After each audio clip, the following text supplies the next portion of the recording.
yesterday, my friend David and his son were in a little toddler arcade, and they were playing some games.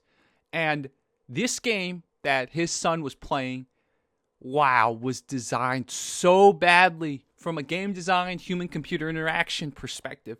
So let me briefly summarize the game. I drew it very rudimentary. It's a driving game. Imagine a little kid with a little steering wheel. So the little kid's trying to drive a car. Okay, I guess the car is indicated by this thing. The little kid's trying to drive a car, and it's going up the road. You can change lanes, and you can collect good stuff. You can avoid bad things, and then there's also coins and stuff, which I guess I could draw in. But basically, it's like a rudimentary driving game. We've probably all played something similar, and the added, I guess you call it haptic, right? The added haptic feedback is that the kid is literally sitting in like a little fake car and driving. Now, why was this game designed badly? So imagine this is on the screen, right? The kid's driving. Actually, I can talk to you like this. Wow. First of all, when the game started, we didn't know which one was the car. That's why I kind of put 2 here. We didn't know which one was the car. We'll explain how this could be solved later, right? But we didn't know which one was the car. And as the kid started driving, the game started going. We still didn't know which one was the car. And it took us half the game. So, these games cost money, right? It took us half the game before we're like, oh, he started out on the left and he's still on the left. That's the game right there. Somehow, I don't even know why the car would start on the left, but it didn't tell us the car was on the left.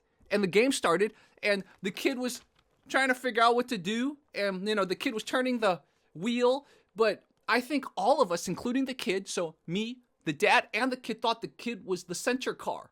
So we thought the kid was here driving, and it's like, wait, why isn't he turning correctly? And then eventually I started looking at the left. I'm like, oh yeah, when the kid's turning right, this one's going right. This is a problem, right? You don't want parents to spend money on their kids in an arcade and the kid not having fun and the parent feeling like, oh, I wasted my money. Let's explain from a design, from an art perspective, how you even get someone who's looking at a screen in 2D to think 3D, right? We have 2 eyes, so that gives us stereo vision because, again, each eye sees slightly differently, right? And the brain can kind of put it together.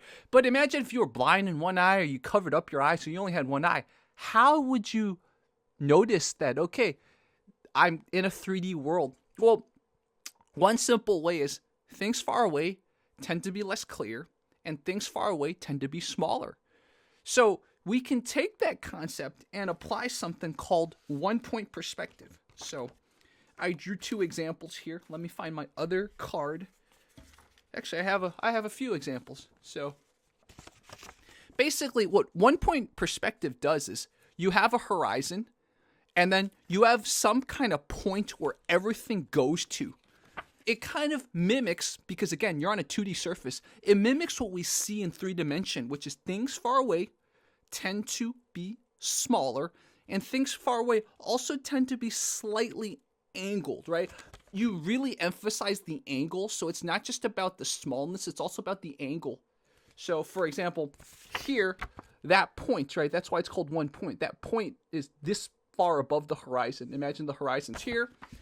Here, the point's probably up here, right? So you have to really kind of imagine the point's up here. So, again, the point is where everything converges. I guess you can call it a point of convergence. So that is one way that probably they figured out since the Renaissance. And if you look at Chinese and Indian art, probably they figured that out way before, that you can, on a 2D surface, which a screen is, indicate to people that we're kind of in 3D. So this car game was following a one-point perspective, right? Because again, there was a point up there, you're driving the car, and everything's moving and the camera's moving with the car. So it's kind of simulating I'm driving forward. So one way I think we can easily make it very clear which car you're driving is to just put an arrow. Let's say the game's supposed to start. Literally put an arrow, be like, this is your car. Or maybe highlight the car or have an outline flash to show you that it is the car, right? So that's a way from a 2-dimensional perspective show whoever's playing which one is your car. Now, the reason I originally got this little sticker, this originally was supposed to be a camera.